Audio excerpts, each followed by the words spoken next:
eu creio que pouca coisa mais civilizacional e filosófica do que o mal-estar da civilização de Sigmund Freud. Vamos começar nossa leitura. É difícil escapar à impressão que, em geral, as pessoas usam medidas falsas, de que buscam poder, sucesso e riqueza para si mesmas e admiram aqueles que os têm, subestimando os autênticos valores da vida.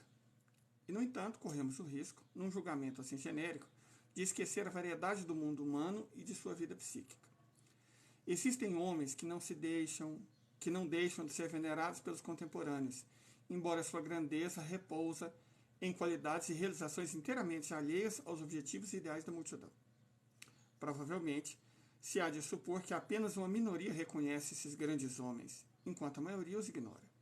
Mas a coisa pode não ser tão simples, devido à incongruência entre as ideias e os atos das pessoas e a diversidade dos desejos. Um desses homens excepcionais se declara meu amigo, em cartas que me escreveu. Eu lhe enviara a pequena obra em que trato a religião como ilusão, e ele respondeu que estava de acordo com o meu juízo sobre a religião, mas lamentava que eu não tivesse apreciado corretamente a fonte da religiosidade. Esse seria um sentimento peculiar, que ele próprio jamais abandona, que ele viu confirmado por muitas pessoas e pode supor existem milhões de outras. Um sentimento que ele gostaria de denominar sensação de eternidade. Um sentimento de algo ilimitado, sem barreiras, como que oceânico. Seria um fato puramente subjetivo, não um artigo de fé. Não traz qualquer garantia de sobrevida pessoal, mas seria a fonte da energia religiosa de que as diferentes igrejas e sistemas de religião se apoderam, conduzem por determinados canais e também dissipam, sem dúvida. Com base apenas nesse sentimento oceânico, alguém poderia considerar-se religioso, ainda que rejeitasse toda a fé e toda a ilusão. Tal manifestação de um amigo que reverencio e que já apreciou ele mesmo poeticamente a magia da ilusão, trouxe-me dificuldades de alguma monta. Eu próprio não consigo divisar em mim esse sentimento oceânico. Não é fácil trabalhar cientificamente os sentimentos. Pode-se tentar descrever os seus sinais fisiológicos. Quando isso não ocorre, e receio também o sentimento oceânico se funde uma caracterização assim, nada resta senão ater seu conteúdo ideativo que primeiro se junta associativamente ao sentimento. Se compreendi bem o meu amigo, ele quer dizer o mesmo que um dramaturgo original e um tanto excêntrico, ao brindar com esse consolo o herói que vai se matar. Para fora desse mundo, não podemos cair. Ele está falando de Christian Dietrich Grab. Um sentimento de vinculação indissolúvel, de comunhão com todo o mundo exterior. Devo dizer que, para mim, isso tem antes o caráter de uma percepção intelectual, certamente com uma tonalidade afetiva, mas, tal como ela, não faltaria em outros atos de pensamento de envergadura semelhante. Por experiência própria, não pude me convencer da natureza primária de tal sentimento. Mas isso não me autoriza a questionar sua ocorrência em outros. Perguntamos apenas se ela é interpretada de modo correto e se deve ser admitido como fonte et origo, fonte e origem de todas as necessidades religiosas. Nada tenho a apresentar que possa influir decisivamente na solução desse problema. A ideia de que o homem adquire noção do seu vínculo com o mundo por um sentimento imediato, desde o início orientado para isso, é tão estranha, ajusta-se tão mal à trama da nossa psicologia, que podemos tentar uma explicação psicanalítica, isto é, genética, para esse sentimento.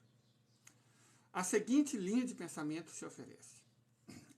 Normalmente, nada nos é mais seguro do que o sentimento de nós mesmos, do nosso eu. Este eu nos aparece como autônomo, unitário, bem demarcado de tudo mais. O que essa aparência é enganosa, que o eu, na verdade, se prolonga para dentro, sem fronteira nítida, numa entidade psíquica inconsciente que denominamos id, a qual ele serve como uma espécie de fachada, isso aprendemos somente com a pesquisa psicanalítica, que ainda nos deve informar muita coisa sobre a relação entre o eu, o ego, e o id. Mas, ao menos para fora, o eu parece manter limites claros e precisos. Só é diferente no estado. por certo extraordinário, mas não pode ser condenado como patológico. No auge do enamoramento, a fronteira entre o eu e o objeto ameaça desaparecer. Contrariando o testemunho dos sentidos, o enamorado afirma que o eu e o tu são um só, e está preparado para agir como se assim fosse. Algo que pode ser temporariamente abolido por uma função fisiológica também poderá ser transtornado em processos mórbidos. A patologia nos apresenta um grande número de estados em que a delimitação do eu atinge o mundo externo e se torna problemática, ou os limites são traçados incorretamente. Casos em que parte do próprio corpo e componentes da própria vida psíquica, percepções, pensamentos, afetos, nos surgem como alheios e não pertencentes ao eu.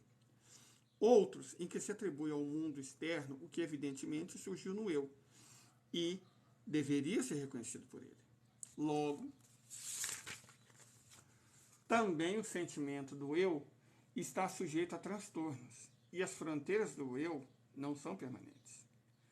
Prosseguindo na reflexão, vemos que esse sentimento do eu que tem o adulto não pode ter sido o mesmo desde o princípio. Deve ter passado por uma evolução que compreensivelmente não pode ser demonstrada, mas que podemos construir num certo grau de probabilidade. O bebê lactante ainda não separa seu eu de um mundo exterior, como fonte das sensações que lhe sobrevêm. Aprende a fazê-lo aos poucos, em resposta a estímulos diversos.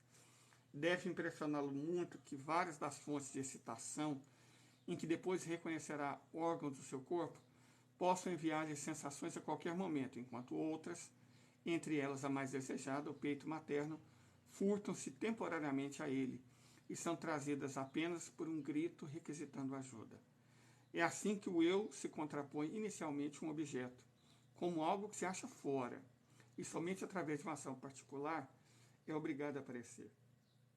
Um outro incentivo para que o eu se desprenda da massa das sensações, para que reconheça um fora, um mundo exterior, é dado pelas frequentes, variadas, inevitáveis sensações de dor e desprazer, que em sua ilimitada vigência, o princípio do prazer busca eliminar e evitar. Surge a tendência de isolar o eu, tudo o que se pode tornar fonte de tal desprazer, e jogar isso para fora, formando um puro eu de prazer, o qual se opõe a um desconhecido, ameaçador, fora. As fronteiras desse primitivo eu de prazer não pode escapar à retificação mediante a experiência. Algumas coisas que não se gostaria de renunciar por darem prazer não são eu. E alguns objetos e alguns tormentos que se pretende expulsar revelam-se indispensáveis ao eu. Esse eu de procedência interna. Chega-se ao procedimento que permite, pela orientação intencional da atividade dos sentidos e ação muscular apropriada, distinguir entre o que é interior, pertencente ao eu, e o que é exterior, oriundo de um mundo externo. E com isso, dá-se o primeiro passo para a instauração de um princípio da realidade, que deve dominar a evolução posterior. Essa distinção serve, naturalmente, à intenção prática de defender-se das sensações de desprazer percebidas ou das que a ameaçam.